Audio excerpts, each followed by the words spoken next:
ሶሊያና ተጫምተሽ ደመና አዛኝቱ እመትትና አግዢኝ እናቴ ይምላልኝ ጉለቴ አቅርቢኝ ከፊቱ ይማረኝ ምህረቱ አቅርቢኝ ከፊቱ ይማረኝ ምህረቱ።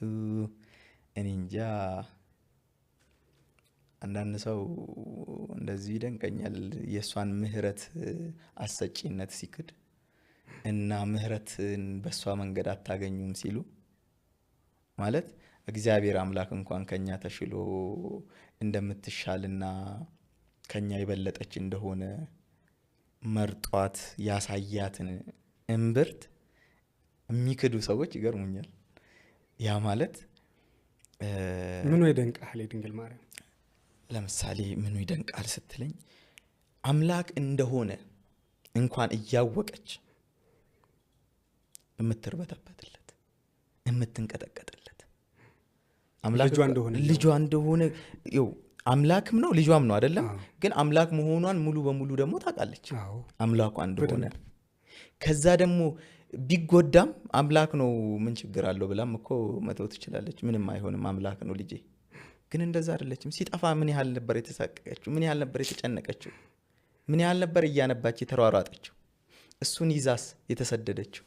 አምላክ እኮ ነው ልጇ አምላክ ነው ብላ ግን አልተወችውም። ድንቅ ነች። የተጠመክበት ቤተክርስቲያን ቅዱስ ሚካኤል።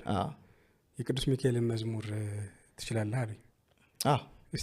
እችላለሁ።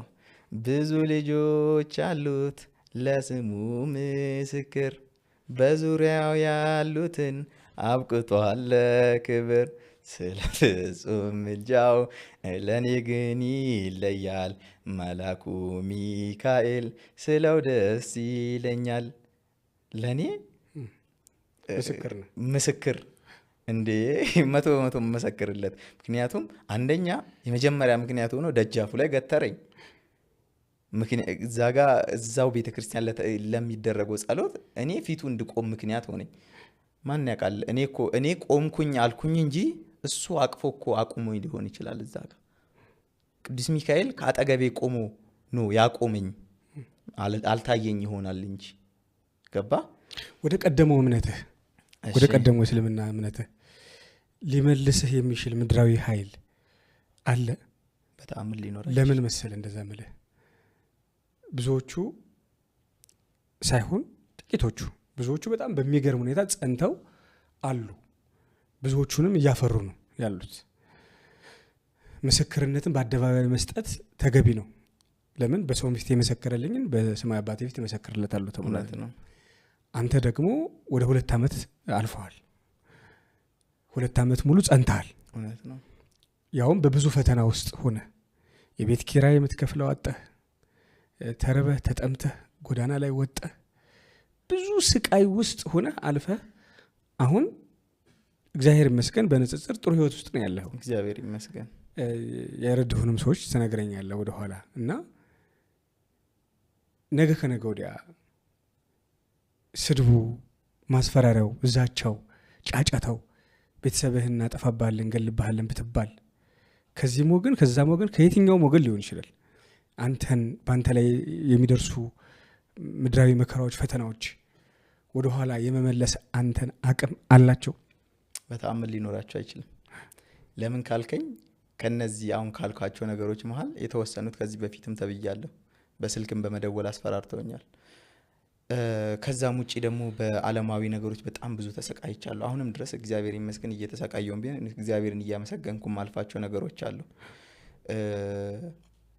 በሰዓቱ ገንዘብ ምንም ፈልጎ ነው ምናምን ተብሎ ነበር። ገንዘብ የሚፈልግ ሰው እንደዚህ አይነት ነገር እንደማያደርግ ደግሞ 100% ማሳየት የሚቻል ነገር ነው። እንደዚህ አይነት ነገሮች ቢመጡብህ ላልከኝ እንደዚህ እንገላሃለን እንደዚህ ምናምን እንዴት ልበለ በፊት አይደለም በጀርባ ዘግዝቆ ቢያርደኝ እኔ ወደ ኋላ መመለስ የሚችል ሰው አይደለም። ይሄን ኢቨንት ስመጣና አንተ ጋር መጥቼ እንኳን አሁን ይሄን ምስክርነት ስሰጥ እኔ ደውዬ ነው አይደለ? ከዛም አልፎ ደግሞ ቪዲዮ ሰርቻለሁ ሁላ እንድትቀበሉኝ። ሚዲያ ላይ ወጣ ሎዛ ሚዲያ ነው ሰዎች ነው ይላኩልን። ያንተን ቪዲዮ ላኩልን በውስጥ መስመር እና ሎዛ ሚዲያን አገናኝ የኢየሱስ ክርስቶስን ምስክርነት ሰጥቼ ህይወቴ ህልፈት የሚመጣ ከሆነ እግዚአብሔር ይመስገን እልልልልል ማለት ነበር ያለባት እናቴም ህዝቡ።